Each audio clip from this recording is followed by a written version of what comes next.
Hello student. आशा करती हूँ आप सब खुश होंगे, स्वस्थ होंगे। तो आज आपकी कक्षा 11 की पुस्तक में से पाठ 3 आपो के साथ 2.5 साल गद्य भाग लेकर आपके सामने प्रस्तुत हूँ। तो बच्चों, आपो के साथ 2.5 साल ये जो पाठ है ये आपके पढ़ने के लिए है। तो इसमें जो लेखक हैं वो सत्यजीत राय हैं। और जो एक सत्यजीत राय का जन्म बंगाल में कोलकाता में 1921 ईस्वी में हुआ था। और इन्होंने भारतीय सिनेमा को कलात्मक ऊंचाई प्रदान की, प्रसिद्धियों तक पहुंचाया। और इनके निर्देशन में एज ए डायरेक्टर जो इनकी पहली फिल्म थी वो है पथेर पंचाली, जो बंगला में है, 1955 में जो प्रदर्शित हुई थी। तो और इस पिक्चर को अंतर्राष्ट्रीय स्तर पर ख्याति प्राप्त हुई थी, प्रसिद्धि प्राप्त हुई थी इंटरनेशनल लेवल पर।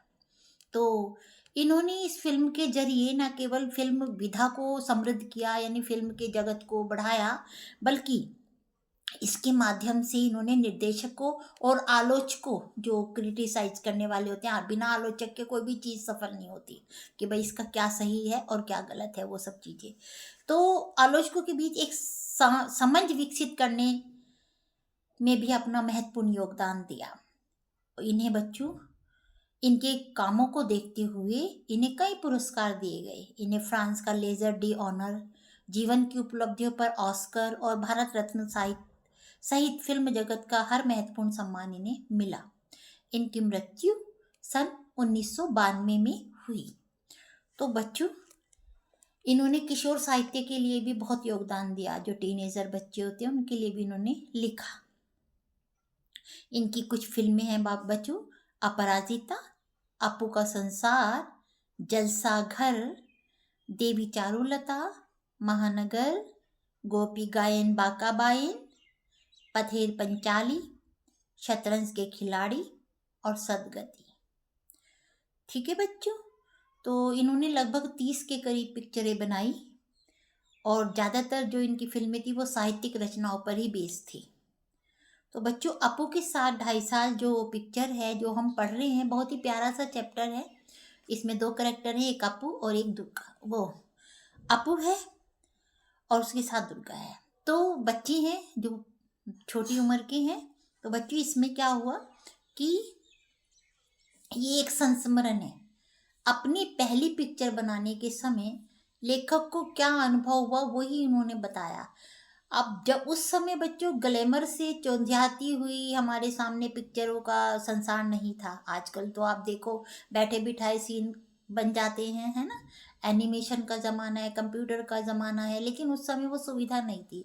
तो साधनहीन रहकर किस तरीके से संघर्ष करते हुए उन्होंने वो पिक्चर बनाई, उसका छोटी छोटा जो अनुभव है वो इसके माध्यम से उन्होंने लिखा। कैसे किस तरीके से उनके पास अभाव था चीज़ों का, और फिर भी वो इतनी सफल पिक्चर बनाने में कामयाब हुई। और इस पिक्चर को बनाने में बच्चों 2.5 साल, 2.5 ईयर लगा।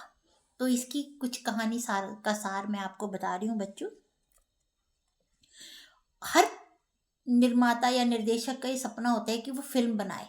अब फिल्म जब बन जाती है और जब वो पर्दे पर दिखाई जाती है, उसके बाद पता चलता है कि वो फिल्म कितनी सफल हुई है। उससे पहले तो निर्देशक अपनी मेहनत ही करता है। उसे ये नहीं पता ये पिक्चर उसे प्रसिद्धियों तक ले जाएगी या नहीं ले जाएगी, दर्शक उसे पसंद करेंगे या नहीं करेंगे। तो हर निर्माता का, निर्देशक का एक जो है, ये जो फिल्म बनाने का जो संसार है वो बहुत ही रोमांचकारी होता है। और जो पहली पिक्चर बनती है बच्चों, वो तो बचपन की यादों की तरह हमेशा दिमाग में बनी रहती है। तो सत्यजीत राय के मन में, दिमाग में ये अनुभव बहुत मतलब महत्वपूर्ण था जिसे उन्होंने लिखा है। तो इसमें लेखक ने बताया कि अपू के साथ 2.5 साल जो फिल्म थी उसका जो है 2.5 साल तक वो पिक्चर बनाने का काम चला। उस समय लेखक कहाँ काम करते थे बच्चों? एक विज्ञापन कंपनी में, एडवर्टाइजमेंट जो कंपनी थी उसमें काम करते थे। और जब उन्हें काम से फुर्सत मिलती थी और पैसे इकट्ठे होते थे तो पिक्चर की शूटिंग की जाती थी।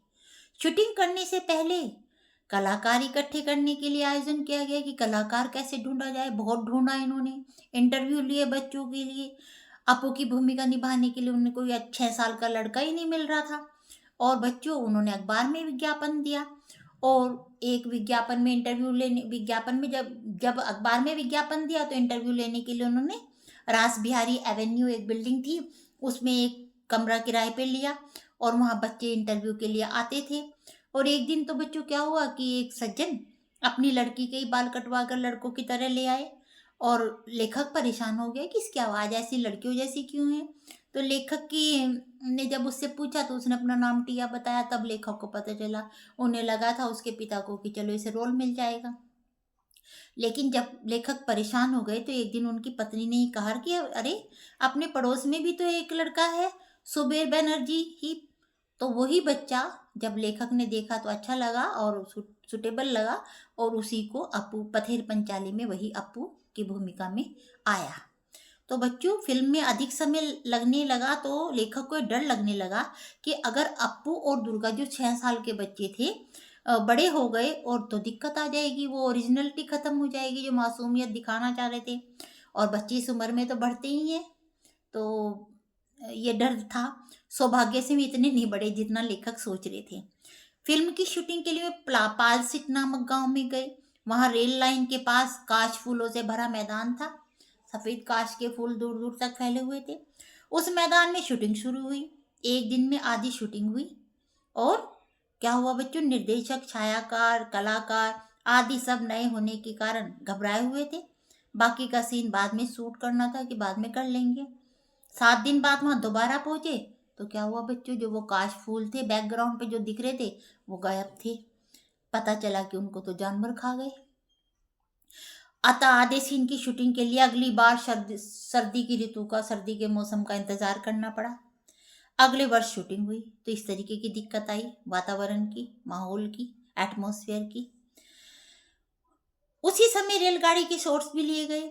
कई शॉट्स होने के लिए 3 रेलगाड़ियों से शूटिंग की गई, क्योंकि वो स्टेशन ही ऐसा था, पिछड़ा हुआ सा छोटा सा, वहाँ रेलगाड़ी दिन में 1 2 3 आती थी तो बड़ा इंतजार करना पड़ा।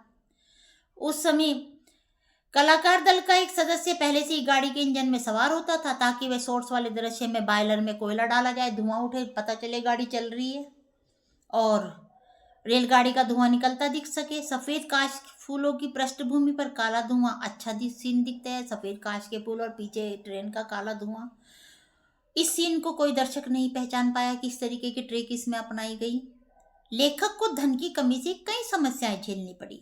फिल्म में भूलो नामक कुत्ते के लिए गांव का कुत्ता लिया गया है। भूलो जो कुत्ता था उसकी मृत्यु हो गई, जिसमें वो भात खिलाती है माँ उसकी, अपू की, जो औरत इसमें भूमिका निभा रही थी। अब क्या हुआ, वो कुत्ता उसका पालतू कुत्ता था, बैठ के भात खाने का प्रतीक्षा कर रहा था, वो भी कि अपू खा ले तो मैं खाऊंगा, लेकिन उसकी बीच में ही मृत्यु हो जाती है। तो दूसरा कुत्ता लिया गया भाई। तो पहले में तो कुत्ते को भात खाते हुए दिखाया था, परंतु जैसे ही शोर शुरू होने को था, सूरज की रोशनी व पैसे दोनों ही खत्म हो गए। 6 महीने बाद जब सीन शुरू हुआ, पैसे इकट्ठे हुए और शूटिंग शुरू हुई, बोडाल गांव में पहुंचे तो पता चला वो तो कुत्ता मर गया। फिर भूलो की समस्या, किसे भूलो का रोल दिया जाए, भूलो यानी कुत्ते का नाम था। तो अब वैसा ही दिखने वाला एक कुत्ता पकड़ा गया, उससे फिल्म की शूटिंग पूरी की गई बच्चों। और वो जैसे एक सीन था कि अप्पू और दुर्गा मिठाई वाले के पीछे भाग रहे हैं, तो कुत्ते को भी उनके पीछे भागना था। वो कुत्ता तो भागने को तैयार नहीं था, वो उनका पालतू कुत्ता तो था नहीं। फिर जो है, अप्पू दुर्गा के हाथ में मिठाई दी गई, वो दबा के, दर्शकों को नहीं वो दिखाई दे रही लेकिन कुत्ते को दिखाई दे रही थी, और उसके पीछे पीछे वो भागा, तब वो सीन पूरा हुआ बच्चों। लेखक को आदमी के संदर्भ में भी यही समस्या है कि फिल्म में मिठाई बेचने वाला श्रीनिवास है। अपू व दुर्गा के पास पैसे नहीं थे, तो वे मुखर्जी के घर गए जो उससे मिठाई खरीदेंगे, और बच्चे मिठाई खरीदते देखकर खुश होंगे, ये सीन दिखाना था। पैसे के अभाव के कारण वो सीन जो है, दृश्य का कुछ सीन रह गया। तो क्या हुआ कि बाद में वहां पहुंचे तो पता चला मिठाई वाले श्रीनिवास का तो देहांत हो गया, मृत्यु हो गई उनकी। किसी तरह उनके शरीर से मिलता जुलता एक व्यक्ति लाया गया और उसकी पीठ दिखाकर काम चलाया गया, शूटिंग पूरी की गई, लेकिन दर्शक इसको भी नहीं पहचान पाए। श्रीनिवास के सीन में भूलो कुत्तों के कारण भी परेशानी हुई। और एक फिर बच्चों, तो बारिश का दृश्य आया। बारिश का दृश्य चित्रित करने में पैसे का अभाव परेशान करता था। आज का जमाना तो था नहीं कि बटन दबाओ बारिश शुरू। बरसात में पैसे नहीं थी। अक्टूबर में बारिश की संभावना कम थी। वे हर रोज गांव में देहात में जाते और बारिश का इंतजार करते। एक दिन शरद ऋतु में बादल आए, धुआंधार बारिश हुई। दुर्गा व अपू ने बारिश में भीगने का सीन किया। अब सर्दी थी बच्चों, तो क्या हुआ, ठंड से दोनों कांप रहे थे। फिर उन्हें दूध में ब्रांडी मिलाकर पिलाई गई। और बोडोल गांव में अपू दुर्गा का घर, स्कूल, गांव के मैदान, खेत, आम के पेड़, बांस की झुरमुट आदि ये सब मिले। यहाँ उन्हें कई तरह के विचित्र व्यक्ति भी मिले जो वहां रह रहे थे आसपास। तो विचित्र क्यों थे बच्चों? क्योंकि 60 वर्ष से अधिक के थे सुबोधा, नाम था उनका सुबोधा। तो वो झोपड़ी में अकेले रहकर बड़बड़ाते रहते थे, अकेले रहते थे। फिल्म वालों को देखकर उन्हें मारने के लिए दौड़ने लगे। बाद में वे वायलिन पर लोग गीतों की धुन बजा बजा कर सुनाते थे और सनकी से थे, थोड़ा कहना भी कम मानते थे। तो बच्चों क्या हुआ,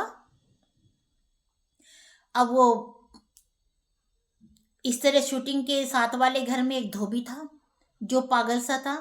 वह किसी समय राजकीय मुद्दे पर भाषण देने लगता तो शूटिंग के दौरान उसका भाषण साउंड के काम को प्रभावित करता था, क्योंकि उसकी आवाज़ भी साथ में आती थी।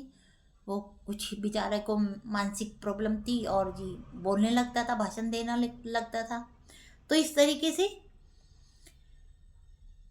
पाथेर पंचाली की शूटिंग के लिए किया गया घर, जो लिया गया था घर, खंडहर था, उसे ठीक करवाने में 1 महीना लगा। खंडहर यानी टूटा फूटी सी स्थिति वाला पुराना सा। इस घर के कई कमरों में सामान रखा था तथा उन्हें फिल्म में दिखाया गया था। अब इतना बड़ा हॉल तो मिला नहीं कि एक ही जगह सब कोई देखने लगे। भाई साउंड वाला, कैमरे वाला तो वही था, लेकिन साउंड वाला अलग कमरे में था। तो ये सब चीजें। अब क्या हुआ बच्चों कि भूपेन बाबू एक कमरे में रिकॉर्डिंग मशीन लेकर बैठे थे जो रिकॉर्ड कर रहे थे। वे साउंड के बारे में बताते थे। एक दिन जब उन्हें साउंड के बारे में पूछा गया तो क्या हुआ, उनकी आवाज़ ही नहीं आई वापस कि हाँ भाई साउंड सही है या नहीं है, रिकॉर्डिंग हो रही है नहीं हो रही है। तो क्या हुआ, उनके कमरे में एक बड़ा सांप खिड़की के नीचे उतर रहा था। उनकी बोलती बंद हो गई सांप को देख के सामने। अब वो हाँ ना का जवाब कैसे दे। लोगों ने उसे मारने से रोका क्योंकि वे वास्तु सर्प था जो वहीं रहता था बहुत दिनों से, इसलिए लोगों की उसके प्रति आस्था थी। लोगों ने कहा नहीं इसे मारो मत। तो इस तरीके की दिक्कतें आए, लेकिन फिर भी बच्चों पिक्चर बनकर पूरी हो गई और सफल भी हुई। तो इस तरीके से ये था आप आपू के साथ 2.5 साल बुक का ये था। और आपको पता ही है कि क्यों 2.5 साल काम चला, क्योंकि लेखक खुद संघर्ष कर रहे थे, विज्ञापन कंपनी में काम करते थे और जब पैसा एकत्रित होता था तो तब वो इस पिक्चर की शूटिंग करते थे। तो बच्चों बाकी तो किन 2 दृश्य में दर्शक नहीं पहचान पाते कि उनकी शूटिंग में कोई तरकीब अपनाई गई। कौन सा था, भूलो कुत्ते वाला और श्रीनिवास मिठाई वाले का। फिर भूलो की जगह दूसरा कुत्ता क्यों लाया गया, ये भी आपको पता है कि भूलो की मृत्यु हो गई थी इसलिए दूसरा कुत्ता लाया गया। और उस दृश्य को कैसे पूरा किया गया, श्रीनिवास की क्या भूमिका थी, तो मिठाई वाले की भूमिका थी। फिर आदमी लाया गया और उसको क्या किया गया, ये जवाब आप लिख सकते हैं। बारिश का दृश्य चित्रित करने में क्या मुश्किल आई, जब बारिश हो रही थी तो पैसे नहीं थे और जब पैसे थे तो ठंड थी। बारिश के लिए रोज वहां बैठते थे और ठंड में पिक्चर की शूटिंग की गई। कैसे कैमरे को भी पन्नी से ढककर किया गया, बच्चे उस सर्दी में कांप गए, उन्हें ब्रांडी मिलाकर पिलाई गई दूध में, तो वो सब चीजें। तो आमतौर पर बच्चों एक क्वेश्चन इसमें यह भी है कि किसी फिल्म की शूटिंग करते समय फिल्मकार को किन समस्याओं का सामना करना पड़ता है। तो बच्चों एक तो धन की कमी, पैसे की, कलाकारों का चयन कि कलाकार उसमें जो काम कर रहे हैं उनको कैसे चुनाव किया जाए, कलाकारों के स्वास्थ्य, मृत्यु आदि की स्थिति कि उनका स्वास्थ्य ठीक रहे। एक चुन्नी देवी 80 साल की बुजुर्ग महिला थी, वो भी भगवान की कृपा से बची रही, उन्हें कुछ नहीं हुआ। पशु पात्रों के दृश्य की समस्या, जानवर जैसे कुत्ते की समस्या आ गई। बाहरी दृश्य हेतु लोकेशन ढूंढना, जैसे काश के फूल खा गए जानवर, वो सब लोकेशन ध्यान रखना।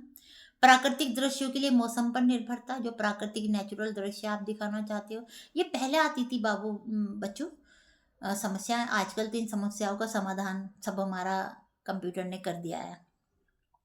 स्थानीय लोगों का हस्तक्षेप, जैसे हमने अभी पढ़ा, सुबोधा वायलिन बजाते रहते थे, या एक पागल व्यक्ति जो भाषा नहीं देता रहता था। वे असहयोग, कभी वो सहयोग ना करें तो संगीत, म्यूजिक और दृश्यों की निरंतरता हेतु भटकना, यानी कंटिन्यूटी उनमें बनी रहे दृश्यों में। तो इस तरीके के बच्चों समस्याएं आ जाती हैं। तो आशा करती हूँ ये पाठ आपको समझ में आया होगा। Thank you. God bless you.